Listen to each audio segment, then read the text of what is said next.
Spinal fusion, ALIF, of the L5-S1, which is an anterior lumbar interbody fusion with posterior instrumentation. This is a recovery. Hey everybody, here's another weekly update I started doing a few weeks ago. Keep you all posted on how some of this physical therapy is going now that I'm able to actually start doing some of it.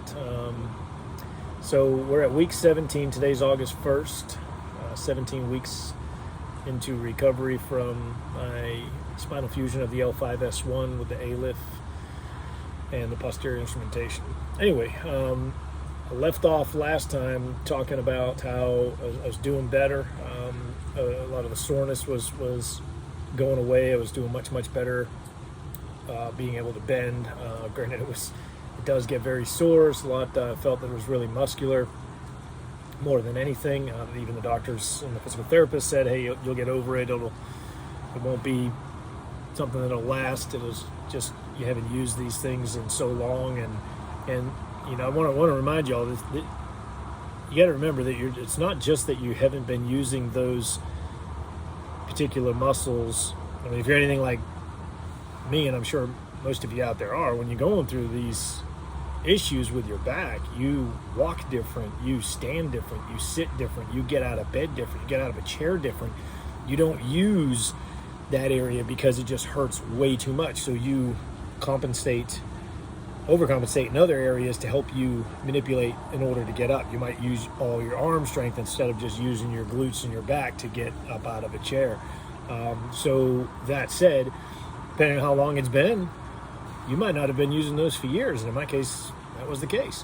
So when you start using them again, it's not just because you're recovering from the spinal surgery, but you're also recovering from just not even using them for so many years prior, which was my case. It was in my case.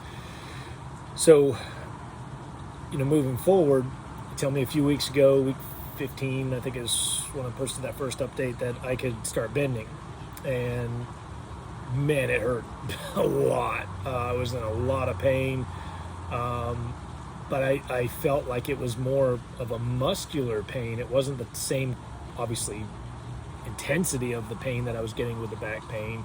But hey, muscle pain ain't no joke either. That stuff does not feel good when it's you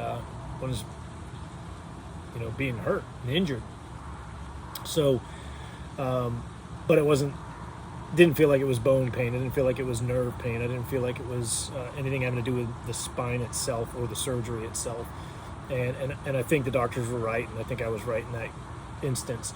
So, without beating a dead horse, man, let me tell you something. I have been probably a little bit nuts. Y'all been watching me on here. You know that I'm kind of high speed, so I tend to do things probably more than what most people would. So I started doing some training. Obviously, I'm still limited. They still do not want me running. They don't want me doing any impact stuff. No jumping jacks, you know, things like that. Anything that could, you know, impact that spine. They don't want any of that happening. So rightfully so, still waiting for this bone to physically, you know, fuse together as one.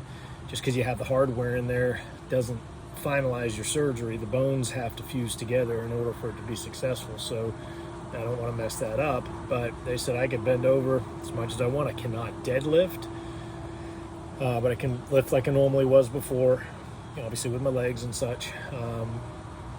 But they do not want me bending over and doing a deadlift that way. You know, I can reach over and pick something up with my arms, no problem. They still don't want me doing any more than like 35 pounds, but it's a start.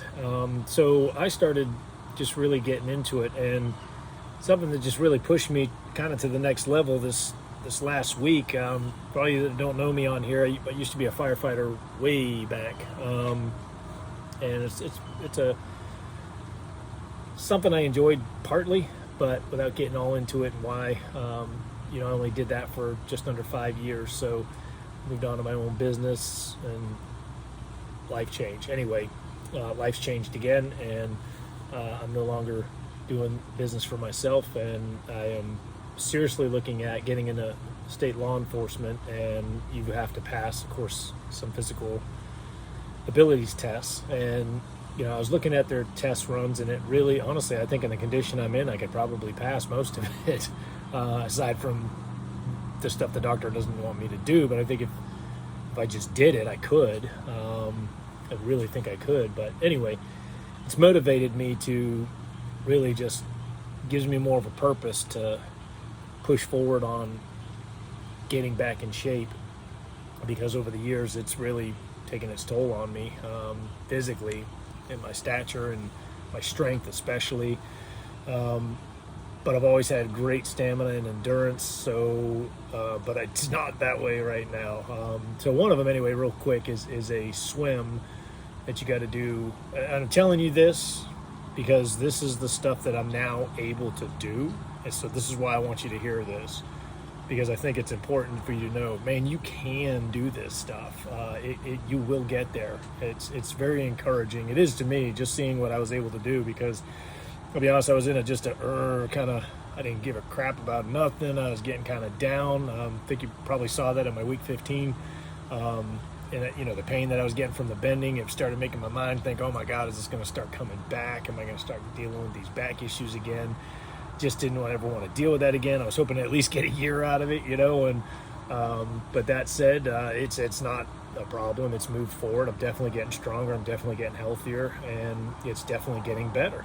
So I just give you this. Here's where I'm at right now. I'm doing a 3-mile walk in the morning. I'm not doing the crazy 10 miles a day, splitting it up, 5 2-mile walks. I do a 3-mile walk in the morning. I occasionally do upwards of it could be, I finish out my day anywhere between 4 to 6 miles anyway on a walk, measured walks. But I do a 3-mile first thing in the morning. That's no matter what I do, at the bare bones minimum, a 3-mile walk every morning, 6 days a week. So Sunday's Lord's Day, I don't do nothing on that day. That's his, and I go to church. So that said, I'm now doing a 3-mile walk, and I have been doing this for a little bit. They've told me that I could get into a pool, quite a while ago. I think it was month 3 or maybe 8 weeks. I can't remember what it was. But anyway, I was going into a hot tub and just using the hot jets on my back, on those back muscles, while I was trying to, just get them to ease them up, because, they would be so tense. Well, when I moved into the bending part, that became even more needed. But I started doing my stretches right in front of the jets in the hot tub, and doing my hip physical therapy in there that way, which isn't related to this back thing, guys. So if you're just jumping in on this spinal surgery, I broke my hip from a fall I had from a height, not a trip and fall, but from a height, just over a year ago, a year and a week ago. So in a year, 2 major surgeries. So that said, I'm doing recoveries on 2 different things here still. So so I do the hot tub, I get warmed up. Now I'm getting in the pool and I'm swimming, and I'm trying to make it where I can swim consistently without stop for 150 yards. I can do that right now for 100 yards, but I'm not quite. In just a few days, it's amazing how much faster you can move with that. And quite honestly, how much more that pool really, really, truly does help you. If you can have access to a hot tub and a pool, I highly recommend it. I never really cared much for a pool. We had a pool and I hardly ever got in that thing. The kids loved it. I didn't care. I cleaned it, obviously, way more than I ever got into it. I cleaned it probably 99% more than I was actually using it. So swimming, I didn't care. I can swim, but I just didn't care. So that said, I wouldn't consider myself an avid swimmer by any means. And so here I am, I'm swimming, and it makes a difference. You get really sore at first in other areas that you haven't used in a while. Obviously swimming uses muscles you just forgot you had.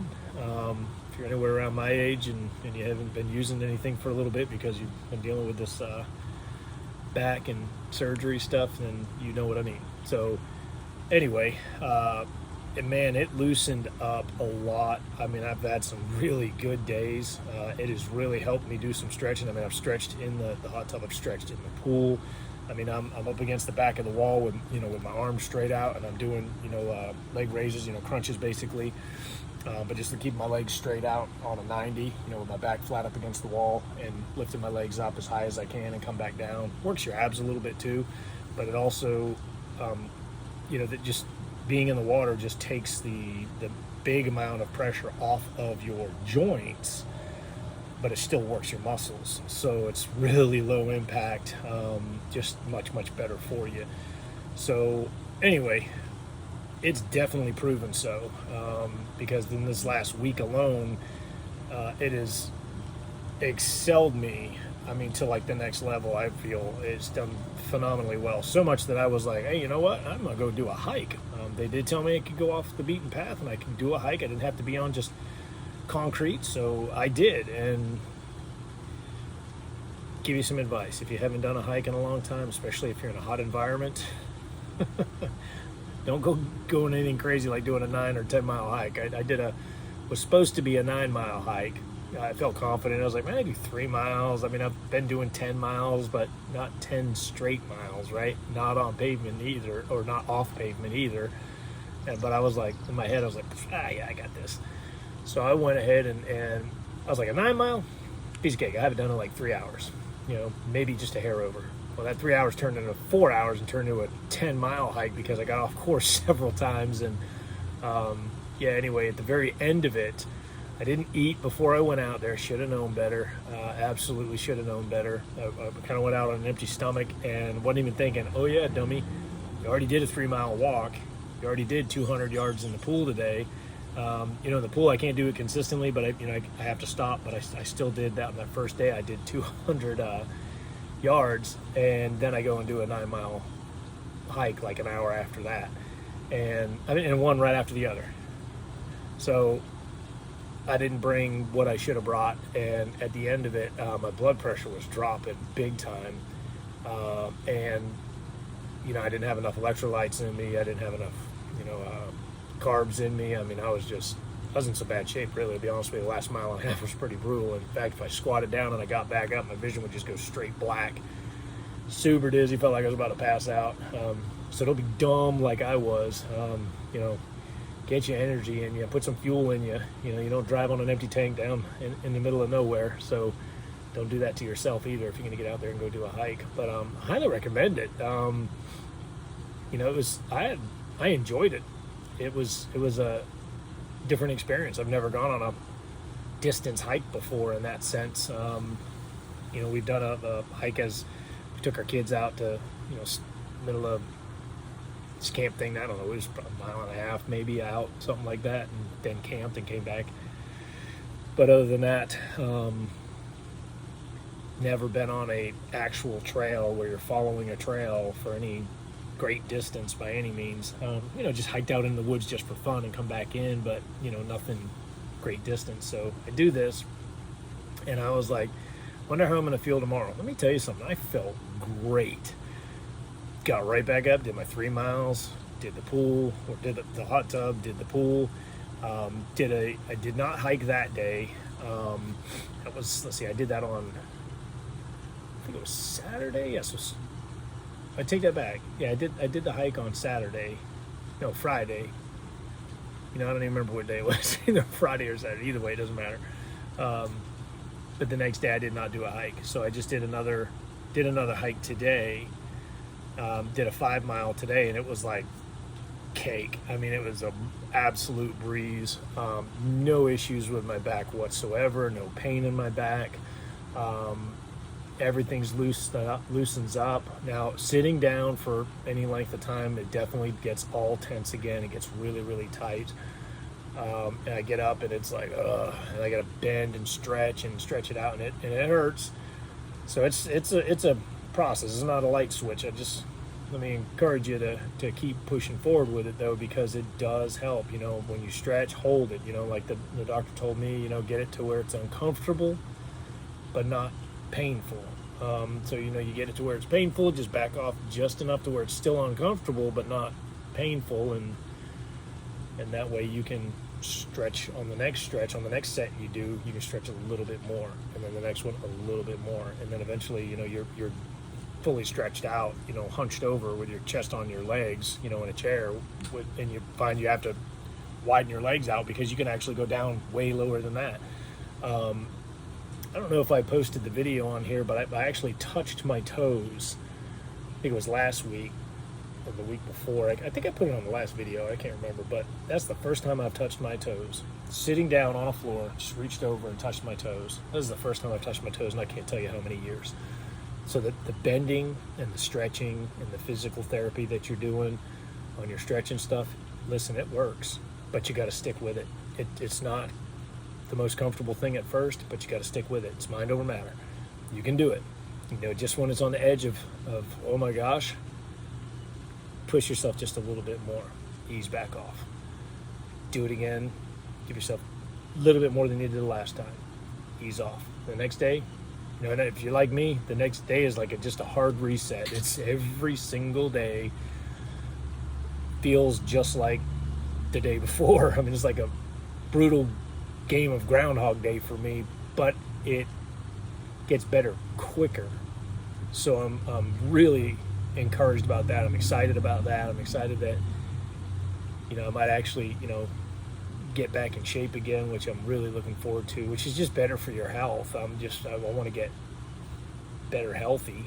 I don't want to get this sedentary mindset and wind up being all depressed and messed up and unhealthy and have more issues, you know. So anyway, I just wanted to encourage you on that. But yeah, I want to leave you all with this. There's a gentleman that left a post on, or comment on one of my, it was last week's, if I remember, and he had the same surgery, and it was just so cool to actually go and watch one of his videos, because he's doing the same thing, but he's way further along than me, and it was such a relief to hear somebody else going through the same exact surgery with a very, seems like the same mindset, just, hey, I just got to get it done, I'm going to get this thing hammered out, and this guy does. He's got a great attitude. You can just listen to him and you'll see what I'm talking about. But I'm going to put his particular video, it's a 6-month video, in the description. I'm going to do my best to get it in there. If it's not in there, y'all have to forgive me. Put it in the comment and I'll drop the link in the comment. I'm pretty sure I can get it in the description somehow, but I'm still learning how to do this stuff. So anyway, but he seemed to be going through a lot of the similar type stuff. You know, it's, you know, the bending, the stretching, it started to hurt, but it seemed like it was muscular, not on bone, you know. So he just kept, you know, pushed through and did, you know, mind over matter, and he prevailed. And I think he's 21 months out. I think 21 months out and doing great. So watch his stuff, and he's got it chronicled as well as to what he's doing. So if you want somebody else out there that's not just me, I mean, there's other people that do exist on YouTube and elsewhere that did have good, you know, outcomes, and you need people that you can hear this from, rather than the majority of the naysayers and the negative Nancys that are just boo-hoo, I'm sitting in the chair, I can't do anything else, and they're not even trying, and that's why they're still stuck in the chair. So and no offense to you that really can't physically get out of the chair because you had a bad experience in the surgery or something went wrong, or you're not the same scenario that I was in, okay? So if I offend you with that, I apologize, but some of y'all out there, be real. That's what you're doing. You're just being lazy, sitting in your chair, and you're having a pity party, and ain't nobody comes to that but yourself. But so let me encourage you, get up, get out, get moving, get flexible, and get your recovery going in a direction that's good for you, good for your family, and just enjoy life. Anyway, I'll leave another video here next week, and we'll see if I still have that same mindset. Y'all have a good one.